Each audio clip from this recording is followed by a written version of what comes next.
Hello and welcome back, and today I want to compare 12-bay NASs from the guys at Synology. These big beast devices have been around for a while. Let's see if it's worth going for the new or the old.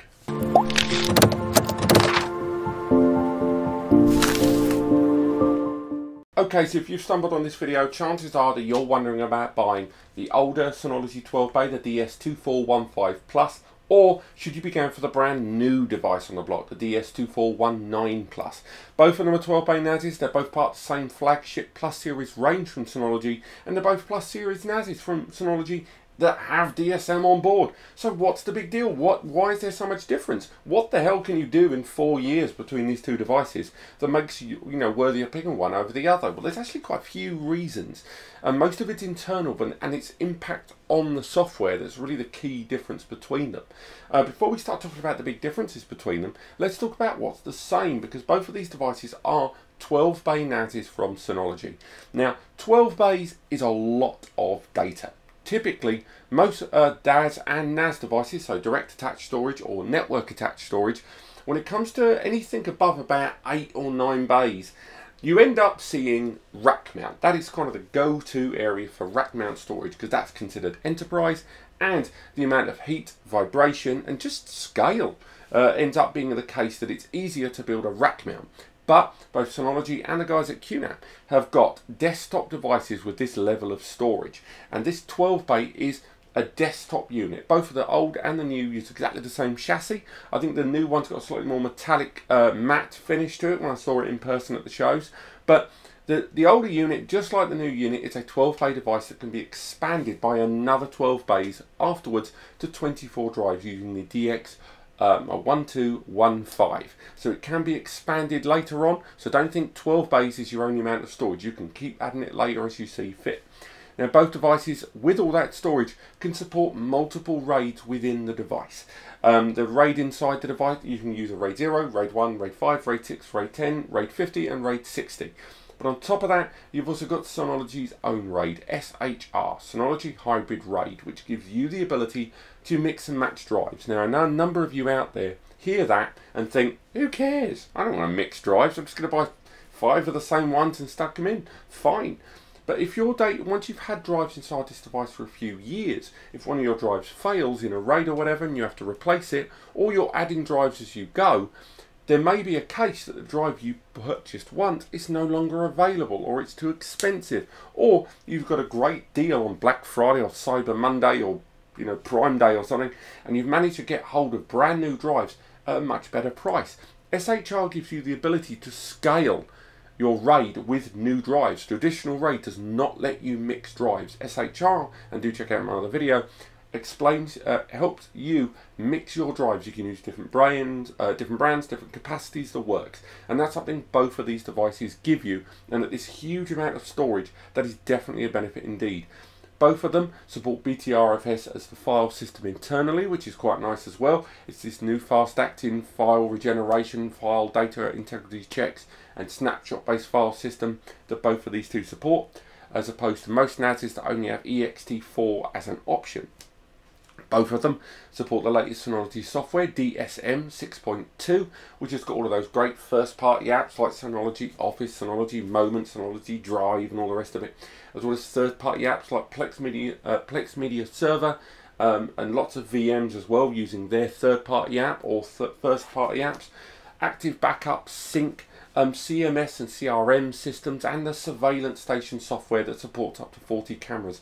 There is a huge amount of potential with both of these devices and the hardware inside, as well as multiple applications for mobile platforms such as iOS and Android. They're both these big bulking chassis there, so power consumption and noise are a little higher than the little 2 and 4 bays that you might be used to. So they're both great NAS devices, and I can understand why you just don't know which one to go for. Well, the ultimate difference between them comes on the internals. The old unit utilised an Intel Atom-based CPU known as the C2538. It was a 2.4 GHz CPU in quad core. Alongside that, you arrived with 2 GB of DDR3 memory that could be upgraded to 6 GB. The chassis had 4 USB 3 ports and 4 LAN ports. What all of that I just said means in real terms is 1, the 4 LAN ports meant link aggregation was open to you. So you could effectively quadruple your uploads and downloads from the to the device itself, which was great. Those USB 3 ports could be used for additional storage and backups. The memory inside, not too bad. I mean, by modern standards, 2 and 6 gig are pretty low, to be perfectly honest, with things like Plex and VMs and surveillance requiring more and more memory. And that CPU was a quad core at 2.4 gigahertz. So, what does the new unit give you? Well, the new unit, the DS2419 Plus, has an Atom CPU as well. It's got the C3538, and this is a quad-core 2.1 gigahertz CPU. So you'd be forgiven for thinking straight away the new device has a lower powered CPU. When I say forgiven, you're right. It is a lower clock speed, but it is a better CPU. It is more efficient and it does a great deal more. The result is it doesn't need the extra 0.3 gigahertz per core to get the job done. Additionally, the Intel Atom-based CPU in the newer unit is a newer CPU, and the old one has had a little bit of controversy in the past. They've shook that off most of the brands, and Synology themselves have patched any problems that are with it and offer extended warranties. But nevertheless, the new unit does have a newer CPU that can do a great deal more as well. In terms of memory, the newer unit arrives with 4 gig of DDR4 memory that can be upgraded up to 32 gig, which is much more modern, and something I definitely look forward to more when thinking about using this device. And the old unit just doesn't give you that threshold.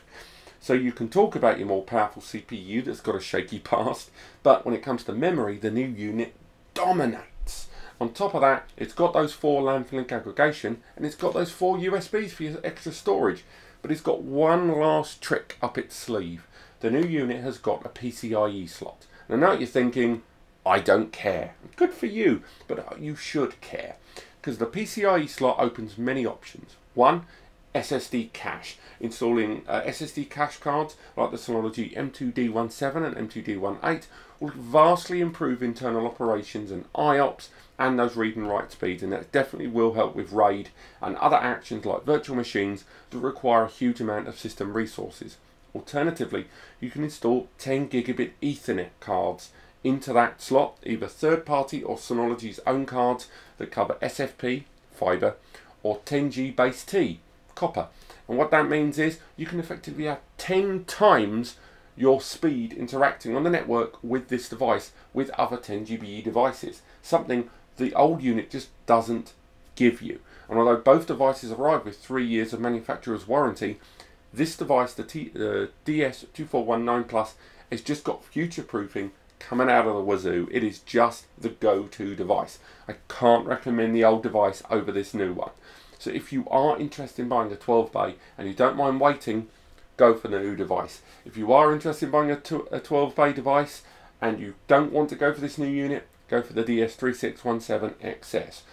The old unit, the DS2415 Plus, is a good device, it is, but it just cannot compete with this new device. And if you are looking for which one of these to go for, then the new unit will cost a pinch more, £30 to £50 more. I guarantee you will not be disappointed with the new unit. So there you go, that is comparing the DS2415 Plus versus the 2419 Plus. Do remember to subscribe to NAS Compares to keep abreast of all the new releases in NAS. There might be something new that since this video you didn't know about, so check the link in the description. Do visit span.com for your NAS, and do subscribe to this channel and the other channel to stay abreast of all things network attached storage. Otherwise, thank you so much for watching, and I'll see you next time.